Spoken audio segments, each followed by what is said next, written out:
Feeling stuck? Yearning for more? You're in the right place. This is Midlife Moxie with Nicole Haight, where you're going to get a weekly dose of courage, clarity, and maybe a little bit of chaos as we navigate our best chapter yet, midlife. Welcome back to Midlife Moxie with Nicole Haight. I am your host, Nicole. Today, we're going to talk about something that for many women, especially in midlife, feels both deeply necessary and utterly terrifying. Solitude, the art of being alone. And I want to start by telling you about the first time that I chose to be alone, really alone, for something that I wanted. It was 2022, and I think it was about 6 weeks after my dad passed away. I went to a concert by myself for the first time. And that might not sound like a big deal, but it was the first time that I'd ever done that. Many months earlier, when tickets first went on sale, I wanted to go, but I couldn't plan life that far ahead. I didn't know what would be happening with my dad or how I'd feel if I had to leave him. And so I just couldn't commit. So I didn't buy the tickets. The day before the concert, something inside of me said, go check Ticketmaster. So I did. And there was a single ticket that was about half the price of the normal going rate, close by the stage. And something in me just said, buy the ticket, figure the rest out. So I did. And I have to admit that it felt really weird at first. I had only ever gone to concerts with another person or a group of people, never alone. But I bought the ticket and I went. And it rained.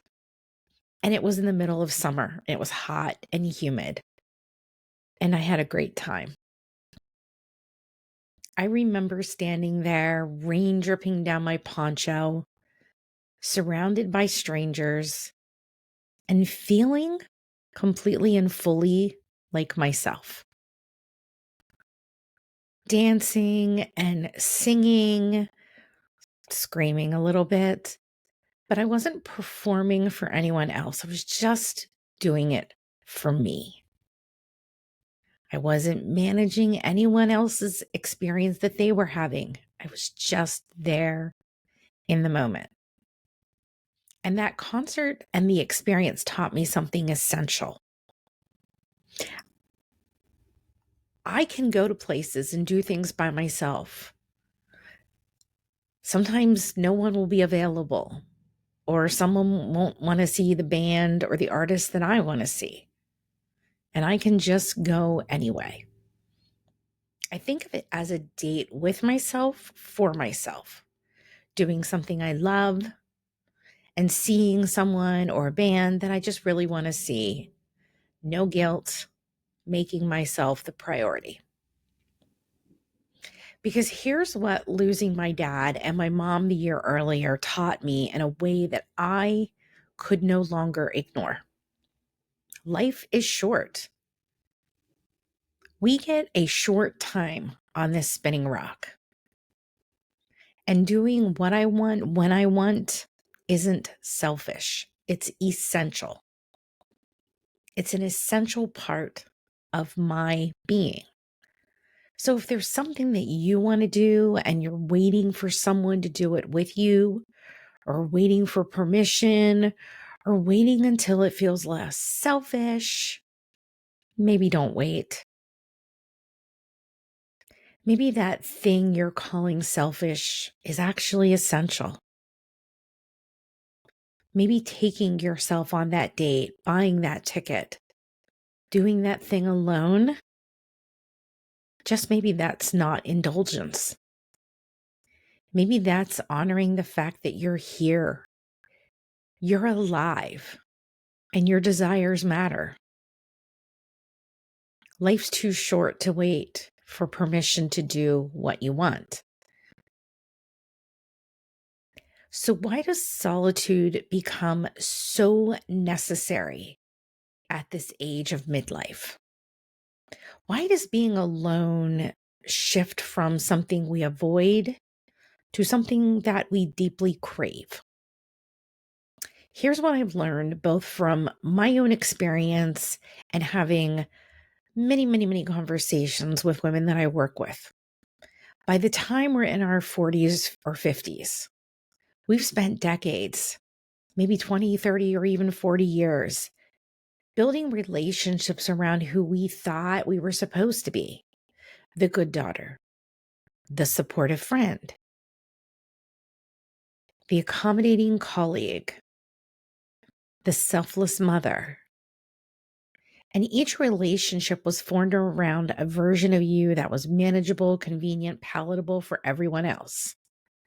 But the weight of maintaining those performances becomes unbearable, not gradually, but suddenly. Death stops being theoretical. Parents get old, they age, or they pass away. Friends get sick. And your own body starts to send unmistakable messages that you no longer can ignore. Suddenly, someday and later actually feel like lies that you've been telling yourself. And time becomes a precious commodity in a way that it never was at 25 or 35. There's something that happens hormonally, psychologically, spiritually, where you just simply cannot anymore. You cannot pretend, you cannot perform, and you cannot keep showing up for relationships that require you to be smaller than you are. Some people call it perimenopause or menopause. Some people call it wisdom, but what I call it is a biological revolt against continuing this performance. This is your body finally refusing to perform good girl conditioning anymore, running the nervous system on override for decades that now screams for rest, space, and solitude that you once denied. So look around your life and see what's shifting. Could it be that your children are growing up or maybe moved out? Do your parents need care instead of giving you care? Have you hit a career plateau or maybe even the end of a career? These are all roles that we played very well, and they have organized your identity. And this has been going on for decades. And now these things start to dissolve away. So when that role goes away, you're left with a question that maybe you've been avoiding your whole life. Who am I without these things? And maybe now you finally understand that your energy is finite and it's precious. Every coffee date with someone who drains you is time stolen from yourself. The math becomes clear in a way that it never was before. You don't have enough years left to spend them on relationships that diminish you. And for many women, this age is the first time that they give themselves permission to choose themselves. Not because permission arrives from somewhere outside of them, but because they now have the wisdom and knowledge to finally stop waiting for it. So I don't look at this as selfishness arriving. It's self-preservation that you're finally giving a voice to. And this is the space where recovering good girls become dangerous women. And for many of us, the idea of being alone is terrifying because we confuse solitude with loneliness. So let's talk about the difference. Solitude is chosen and loneliness is imposed. Solitude is being alone and feeling connected to yourself. Loneliness is being alone and feeling disconnected from everything, including yourself. Loneliness has a physical signature. It's a hollow ache in your chest, a feeling of being on the outside looking in, a sense that something essential is missing. In other words, it's a state of lacking. It makes you want to reach for your phone, call someone, filling that emptiness with anything that will make that feeling go away. Solitude has a different signature. It's a settled fullness, a quiet presence, a feeling of being at home with yourself. And it's not about being missing. It's about something being present, and that's you. Your body softens, your breath deepens, and time feels spacious instead of suffocating. And the confusion makes sense because we've been taught that being alone is what happens when you're not good enough, or not wanted enough, or not useful enough. And for women, especially, being alone has been the punishment, not the practice. We've learned to associate with being left alone to being unwanted.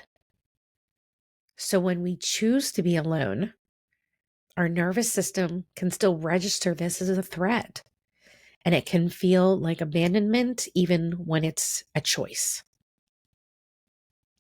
So here's a truth that I want you to hold on to. Choosing to be alone isn't the same as being left alone. One is power and the other is pain. Learning to distinguish between the two is one of the most important skills that you can develop. So why is it so hard to claim this time for ourselves? To simply state it, it's because we have been fed a steady diet of lies that keep us available, productive, and serving everyone else. So let's call out the lies for what they really are. Lie number one, if I step away, something terrible will happen. This is the load-bearing wall myth. The belief that your constant vigilance is what holds everything together. That you are the only thing standing between order and chaos. And that if you're not there, everything will fall apart. But the truth is, systems that were built on your availability will protest when you're not available. People who've never had to manage their own needs will struggle when you stop managing their needs for them. But that's not the same as a catastrophe. That's systems and people having to adjust to you being a person with needs instead of a service that they can access on demand. The second lie, wanting time alone is selfish. And this is a lie that has kept women trapped for generations. It frames solitude as taking something away from others, rather than giving something essential to yourself. It positions your needs as inherently in competition with everyone else's needs, with the unspoken rule that everyone else's needs always wins. But here's what that lie obscures. You can't give from an empty well. You can't be genuinely present for others when you're completely absent from yourself. The systems that benefit from women's self-abandonment have convinced us that self-preservation is selfish, and it's not. It's survival. Calling it selfishness is just another tool of the almighty good girl conditioning. The third lie, which is quite insidious: if I get quiet, I'll discover there's nothing there. This is the terror that if you're alone, you'll find you're just an empty container shaped by everyone else's demands. That you've spent so many years being what everyone else needed that you have completely disappeared. And that without those demands, you're nothing. But you're not empty. There's just decades of good girl conditioning that has buried you underneath everyone else's expectations, under the roles that you've been performing. And solitude is how you start to excavate yourself. Yes, it might feel like nothing at first because you've been disconnected from yourself for so long. But nothing and buried are not the same thing. The discomfort of not knowing who you are yet is not evidence that you don't exist.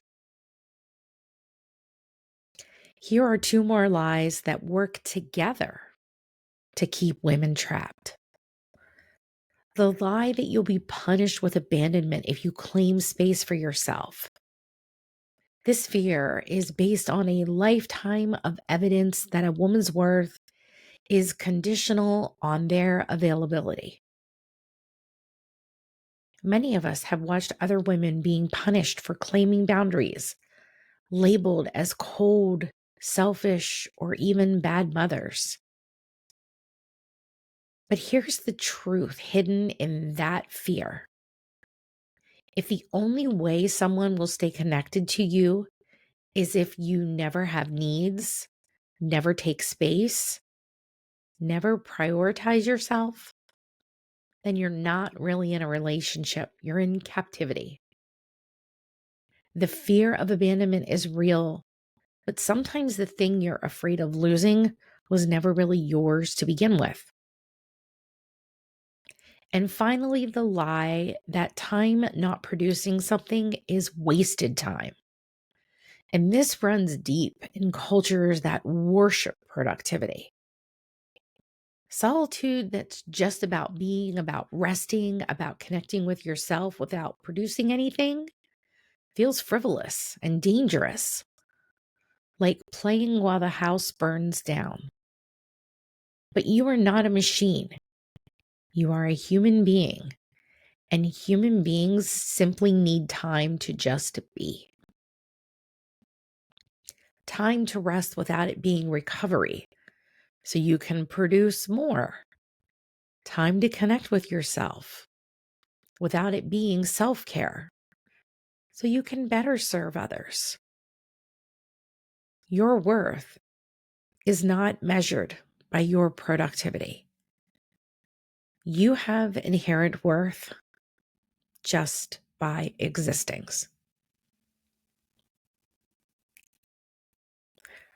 So you know the lies, you see them for what they are. But knowing them doesn't make claiming solitude comfortable. Because here's what happens when you finally get quiet. Feelings show up. Big feelings. Feelings you've been running from by staying busy, needed, and useful. So here's the first thing to understand. Solitude doesn't create difficult feelings. It reveals them.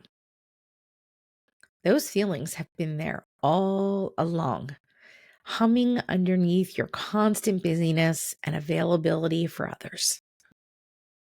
When you finally get quiet and still, when you stop filling every moment with service or productivity, those feelings now have space to surface.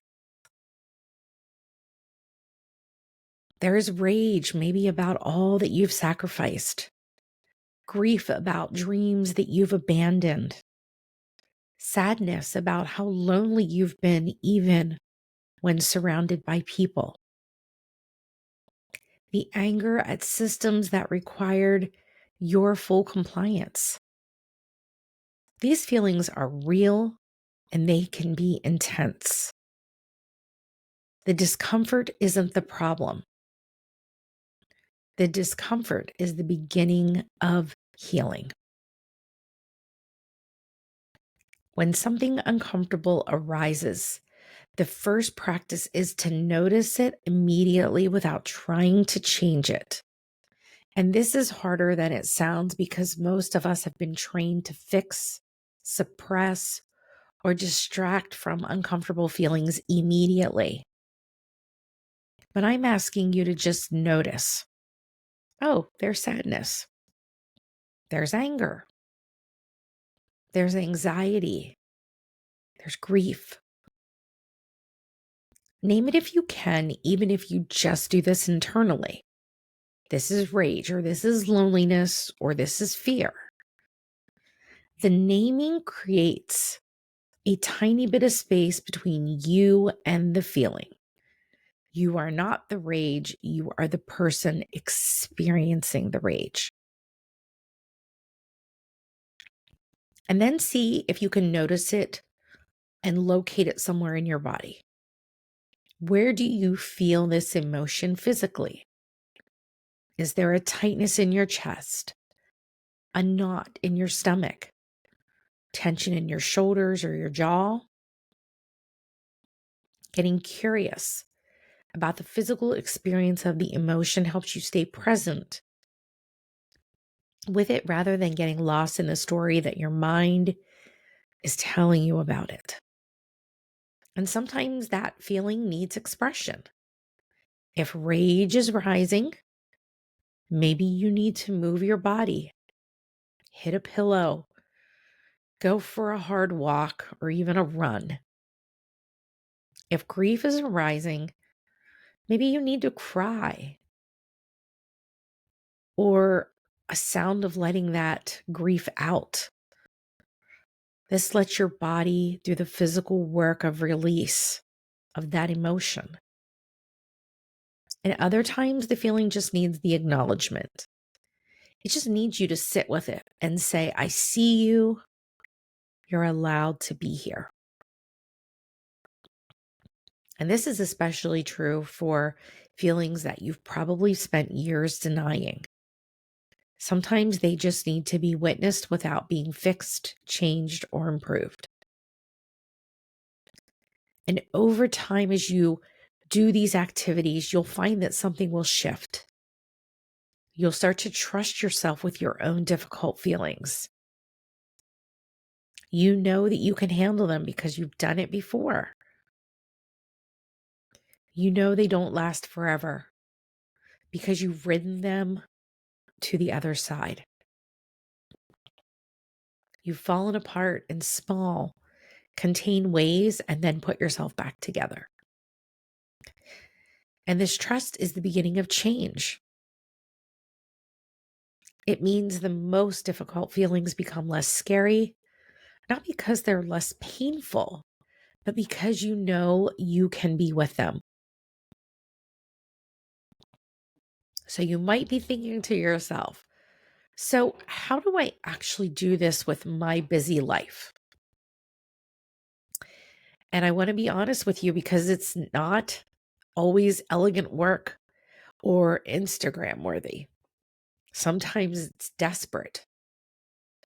Sometimes your solitude happens in your car in a parking lot while eating lunch. But it's real and it's yours. And it's enough to start. Sometimes you need to find cracks in your day. Solitude doesn't always mean weekend retreats or solo vacations. Sometimes it lives in 5-minute cracks of your day that you've been filling with other people's needs. The time between dropping the kids off at school and starting work. The 15 minutes after everyone goes to bed before you fall asleep yourself. Or in the morning before anyone else wakes up. These transition moments are already in your life. You're just using them to stay busy, to check on everyone, and to make sure that everything is handled. Claiming them for yourself requires noticing them and making a different choice about how to use them. And now we're going to talk about creating and holding boundaries because you can't rely on solitude magically appearing when everyone happens to not need you. Something will always come up. You have to carve time out deliberately and protect it fiercely. Put time with yourself on your calendar the same way that you would schedule a meeting or a doctor's appointment. Maybe it's Sunday mornings from 8 to 10 or Thursday evenings 7 to 9. Whatever makes sense for your life. And then treat that time as non-negotiable. And this requires communicating clearly with the people you live with, not asking for permission. Would it be okay if I took some time on Saturday? But stating your need. I need Saturday mornings for myself. I'll be available from noon on, but Saturday mornings are mine. And then hold the boundary, even when there's pushback, because there will be pushback. Most of the time, the emergencies can wait 2 hours or could be handled by someone else.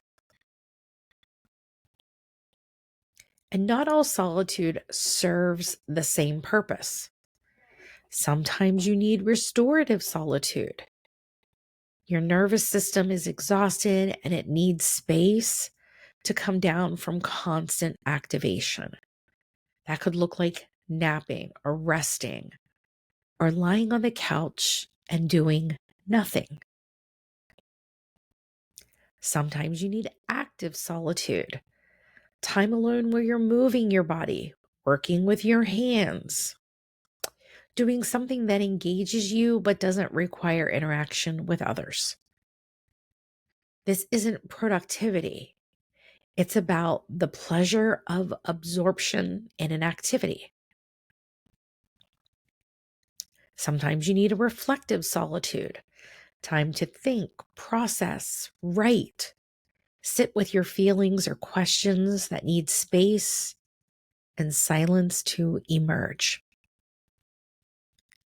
Learning to recognize what kind of solitude you need helps you use your limited time more effectively.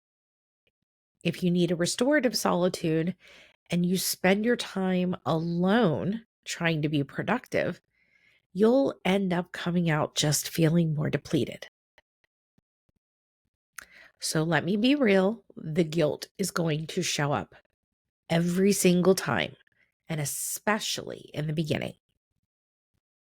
You'll be in your solitude time and suddenly you'll remember something that your kid needs or think about laundry you should be doing or worry that you're just being selfish.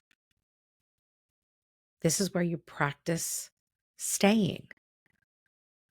Notice the guilt arising. Notice the voice telling you that you should be doing something more useful.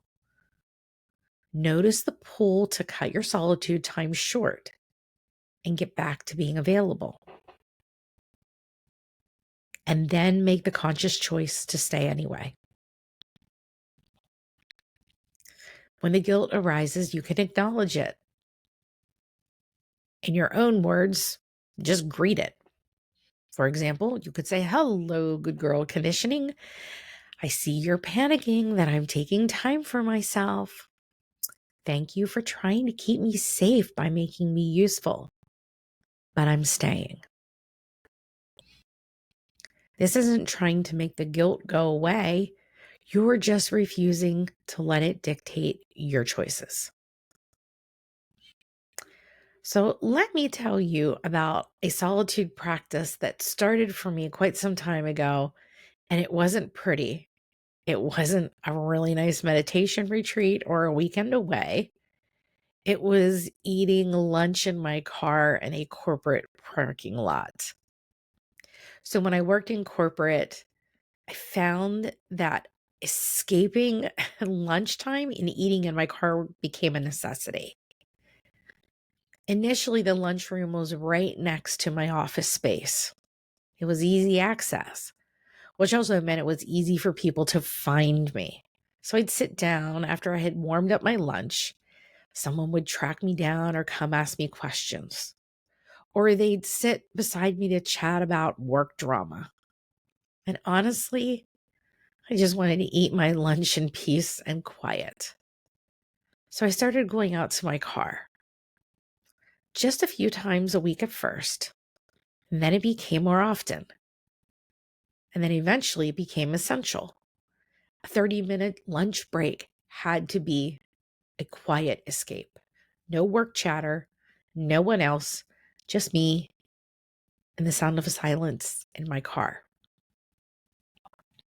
And initially I'd eat lunch in the company parking lot, but then I would get weird looks from people. So I started driving to different larger parking lots in empty areas, away from noise and away from anyone who might see me. And the sound of silence as I sat in my car was welcome. It was a good feeling. No noise, no work drama, no chatter, just relief and peace. But at first, it felt really weird and uncomfortable. And my mind took me to all these stories about how unnatural it was and how strange I must look. A total guilt trip.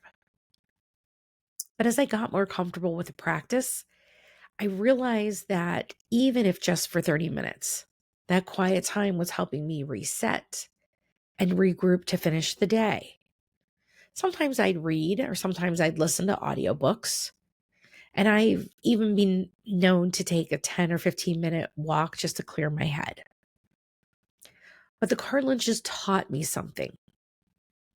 And it was something that I didn't fully understand at the time. Having to physically remove myself from the building just to have basic peace was really critical information. It was information that the stress level wasn't healthy for me. And that helped me understand that my role didn't need to be in an office all day. At this point, I had been working remotely 1 day a week. This was prior to COVID in 2020. And I knew that I could work from home and do better work without interruptions, which also meant a better work-life balance without commuting or the silly water cooler office chatter.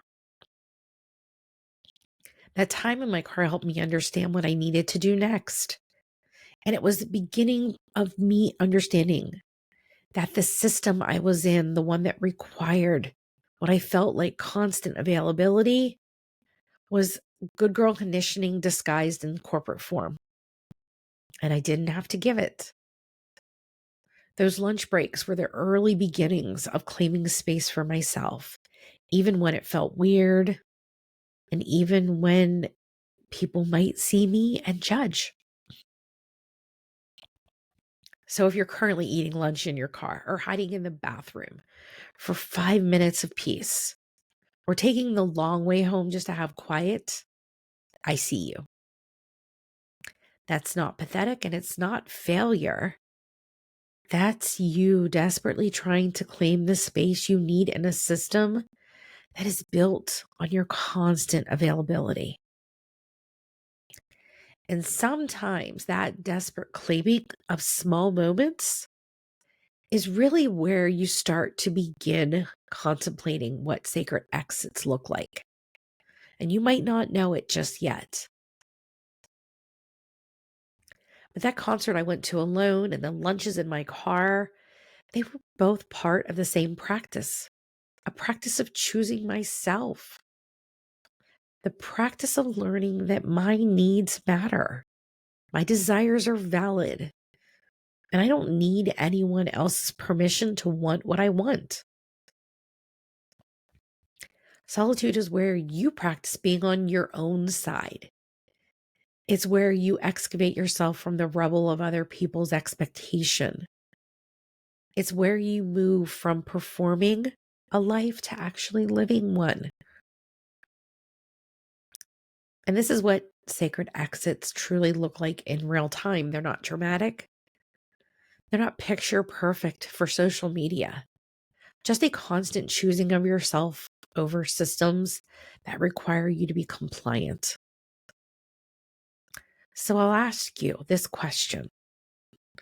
What if that thing you're calling selfish is actually essential?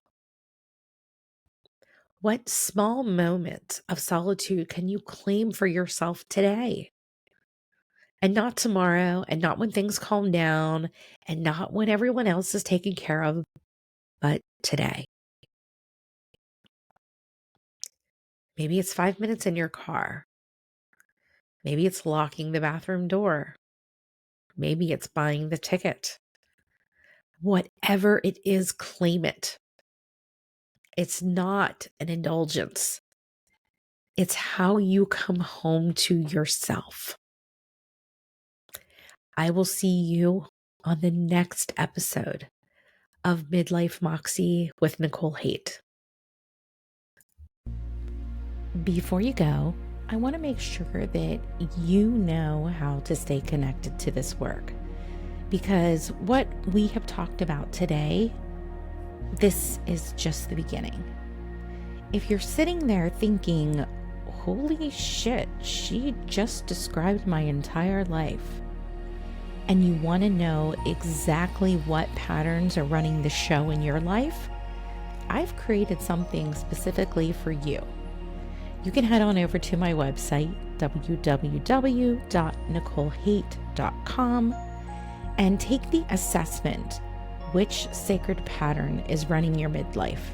It's a free diagnostic tool that will tell you exactly where you are in your own conditioning and what your next steps should be. There's no fluff, no generic advice, just precise information about your specific patterns.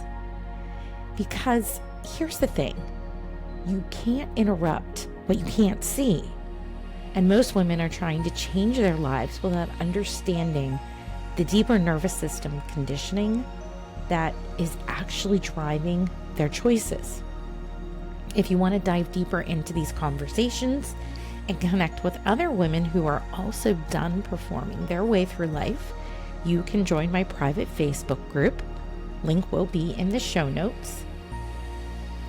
And it's where we have conversations, real, raw, unfiltered truth about women in midlife. And if you want to be on my VIP list for weekly doses of truth that maybe help keep you accountable to your own transformation, there is a link in the show notes, but there's also a link at my website, www.nicolehaight.com, where you can sign up to be on my email list. This isn't a typical newsletter filled with tips and inspiration, though I do include that from time to time. This is a newsletter where I share hard truths, insights, raw, unfiltered things that are just not socially acceptable on social media. And these awarenesses that you can take away from what I share can be a catalyst for change. So I invite you to sign up. And if you're ready to go even deeper, because you might be tired of all of this surface level work and you really want a whole system level transformation, everything you need to know about working with me is on my website, www.nicolehaight.com. I'm not a coach, and this isn't coaching, and it's not therapy. And it's sure as hell not spiritual bypassing. This is a resurrection of the nervous system. And this is for the woman who is ready to stop performing and start living. You can also follow me on Instagram, Threads, and YouTube at I am Nicole Haight, where I share reminders about conditioning and women and midlife, confronting truths and desires that are just frankly not up for negotiation. So next week we will continue to have discussions that likely will make some of you squirm. It is what I'm best at. But if this episode shifted something for you, do me a favor and leave a review. Not because I need an ego boost, but because there are women out there who are Googling, why do I feel invisible in my own life at 2 a.m.? And your review might be what helps them find this podcast. Your review could also be the breadcrumb that leads another woman out of performance prison and into her own resurrection. So until next week, remember, you don't need permission to want what you want. You never did. That was just conditioning dressed up as consideration. You're a woman in midlife. You don't need permission. You just need to have desires and wants and the ability to be able to go after all of them. So stop asking and start claiming.